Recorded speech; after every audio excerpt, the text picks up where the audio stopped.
Time for my next special guest on my show now. I'd like to welcome, we have a young lady. Her name is CJ. She's a paramedic, a student paramedic here in the West Midlands. Thanks for taking time out to speak to me today. How are we?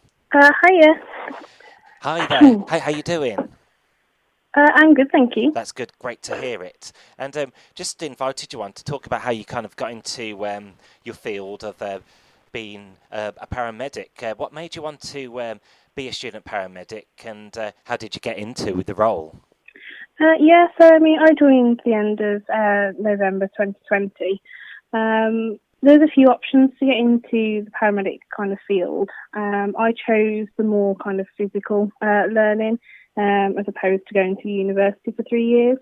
It's all kind of stemmed since I was a kid, really. A few previous experiences with family members in the ambulance service, and just kind of how I felt around them, and that's kind of inspired me. And I've always kind of been caring and supportive to other people, and always wanted to put them first. So it's always kind of been in my nature, to be honest. I just applied. There's a couple of like assessments to get through to begin with, and then you do various things on the course, and it's now currently 42 months to do the course in total. But it is definitely a good course, especially if you're more a physical learner than a theory.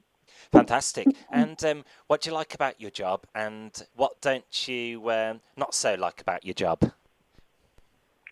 Every day is different, to be honest, with the ambulance service. You never know kind of what you're going to go to or how your day is going to go.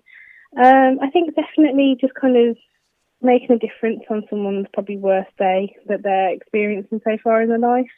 Even if I can just put a little bit of a smile on their face or make their day a little bit better, is always a good day. Every day is challenging as well, especially with the ambulance service at the minute with demands and things like that, and hospital waits.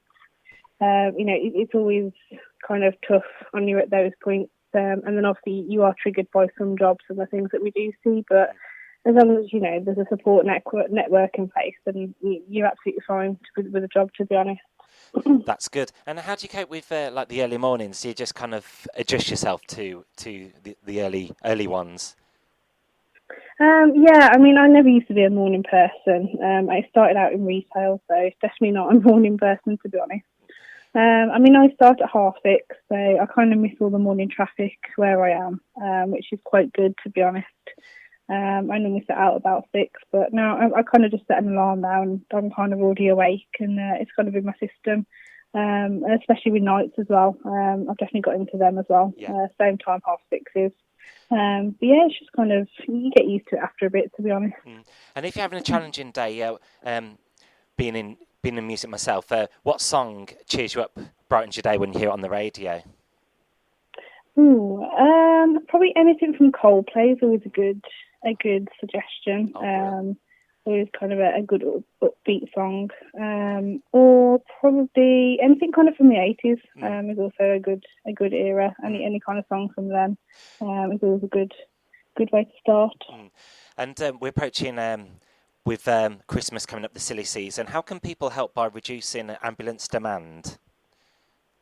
There is a various amount. I think it'll kind of stems. I think it's all a bit of a vicious circle, to be honest. Obviously taking care of yourselves anyway. Stocking up your first aid boxes and your pharmacy and things like that with your pain relief and things like that. And obviously wearing suitable clothing and footwear when out and about, especially when it's icy and kind of a bit more of the colder months that are coming up. And obviously wrapping it warm. I know with all the heating rises and things like that with the prices, it's never great. But just get layers and blankets and things like that. Just kind of taking care of yourself. So the West Midlands Ambulance is the service you represent, work for. Does your job take you all across the region, and do you like seeing like the different cities and towns? So basically we cover the whole of the West Midlands, so all the way up to like Stoke and the Shires, all the way down to like Hereford and Worcester. I'm based out of the Black Country region, but yeah, you never know where you're going to go. Some days I end up in Telford, other days I end up at Worcester Hospital. So yeah, it kind of varies every day, and kind of if there's no really jobs out in the area that I work out of, then we'll get sent to a different area to help out. And when things get a little bit challenging, how do you handle pressure when that happens? I mean, you've got to be able to handle pressure in this job anyway. It's kind of part of the job. If you're not very good under pressure, then it's probably not a great job. I wasn't great at it at first. You do kind of get used to it, and you get into a flow and a routine in your own kind of brain to not kind of freak out in those situations. Yeah, I mean, every day is different. Some days you won't go to anything major, and then other days it could just be your luck that you'll get every single job for that day is a big job. But yeah, it's kind of just like making sure you know the skills that you've been taught and kind of how to deal with that situation in a timely manner, to give the best possible care. But yeah, and then obviously if it affects you afterwards, make sure obviously you talk to your peers and your superiors if need be. And you mentioned you got into this field by being a caring person naturally. What other qualities should one have if they are considering pursuing a career in paramedicine? That's a good question. I mean, definitely being, caring and kind of, I definitely think like self kind of discipline. It's kind of natural in this job to lose confidence every now and then, and kind of that is normal. It doesn't feel like it, but everyone's been through it, and everyone still does now. You'll have days where you feel absolutely fine and you've done a good job, and then other days you kind of have doubts about yourself. But it's kind of making sure that those doubts obviously don't, arise too often, but also kind of don't evolve into more negative kind of thoughts, etc. But yeah, just be self-caring, able to kind of do like self-learning and things like that, and kind of making sure that you can do the coursework that's necessary for the course. Sure, and unfortunately, we're still seeing and hearing about emergency workers getting assaulted just doing their jobs. Should there still be more safeguards in place and much more penalties for the people who the people who do these things? I mean, I definitely think that something could be done and improved about it. Definitely. The only thing I kind of say is when people kind of bring this subject up is that, when people are angry or they have a lot of emotion, they kind of take it out on the first person they see, and unfortunately that tends to be us and the police and the fire service. With the police, obviously they've got their own, protocols, and they're their kind of equipment to help keep them safe. We currently don't at the minute. We're starting to. We do have body-worn cameras at the moment, and hopefully have this in the future.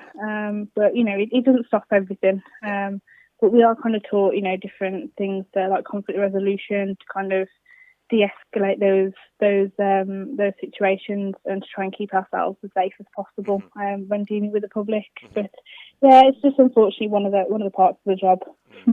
So on Instagram, you started off blogging about your journey, CJ, on Instagram, Paramedic, and on a brighter note, finding just a little bit more about you. What place in the world do you like to holiday or visit in your downtime? I mean, I'm a skier. I love the winter season to go skiing. I am actually due to go to Bulgaria next year to ski. So anywhere that's kind of wintry and that I can ski is a great place. But also, I'm obsessed with New York. I absolutely love it. I visited in 2019 and I literally cannot wait to go back. But no, I'm not really a sunbather. I'm more of a city kind of explorer or a skier. So anything that keeps me busy is great. Great stuff. And when you're on a break as well, what kind of beverages or food do you like to consume? Say like on your shift break.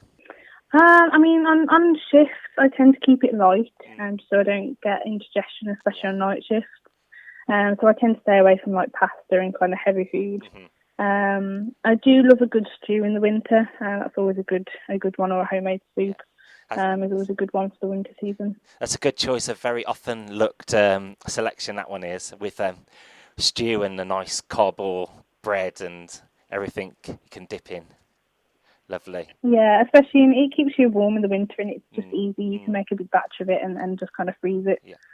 Well, thank you very much for taking time out to speak to me today. That they were all the sets of questions I wanted to ask, and people can follow your journey on Instagram. And could you just tell me, Melissa, where they can find you? Yeah, so firstly, thank you for inviting me on. It's much appreciated. Yeah, so if you literally just type into Instagram like cj.studentparamedic, I will be on there. I'm normally the first one that pops up. But yeah, but just go give me a follow and a couple of little likes and explore. And any questions, I'm more than welcome to accept messages. Brilliant. And I know you do a bit of interaction with your followers as well, like question Q&As, which is very good. Yeah, I love doing that every now and then. It keeps me occupied, and it kind of allows me to kind of connect with the followers as well. So that's always a good thing to do. Well, brilliant. Thanks for your time today again, and we'll get this interview out as soon as I can. And best of luck with the rest of your journey into your career. It's been very interesting talking to you. Thanks, CJ. No worries. Thanks very much. Bye now. No worries. Thank you. Bye.